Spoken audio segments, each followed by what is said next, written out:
রাত্রে না খেয়েই আমরা ঘুমাইছি সবাই। আজকে সকালে উঠা বসে আছি, যদি মালিকের দয়া হয় তাহলে আমাদের খাওয়া দাওয়ার ব্যবস্থা হবে। ওই ছাগল আসে কিনা সেই উদ্দেশ্যে আমেনা ডাইকা তুলছে, বয়ে রয়েছি। আমেনা আসলেই অনেক দায়িত্বশীল হয়ে গেছে।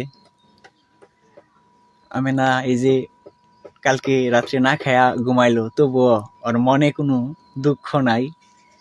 এরকম করলে ছিল না উনি, উনি খুবই একেবারে কেমন বাচ্চাদের মতো হয়ে যাইতো। আর ভয়ঙ্কর জীবন যাপনও করছি আমরা দুইজন। আমেনা যে কোন লেভেলের আছি, ধৈর্যশীল ছিল না। এই ব্যাপারে কথা হবে আস্তে আস্তে। আমরা কিভাবে দুইজনে এক হইলাম, আমাদের দুইজনের কিভাবে দেখা হইলো, এই ঘটনা নিয়েও কথা বলবো। সুন্দর একটা ঘটনা। এখন যদি দয়াময় দয়া করে আমাদের পাঠা ছাগল আছে, একটা ছাগল আসলেই আমাদের চাউলের ব্যবস্থা হয়ে যাবে, খাওয়া দাওয়ার ব্যবস্থা হয়ে যাবে, তাই না? এই উদ্দেশ্যে বসে আছি।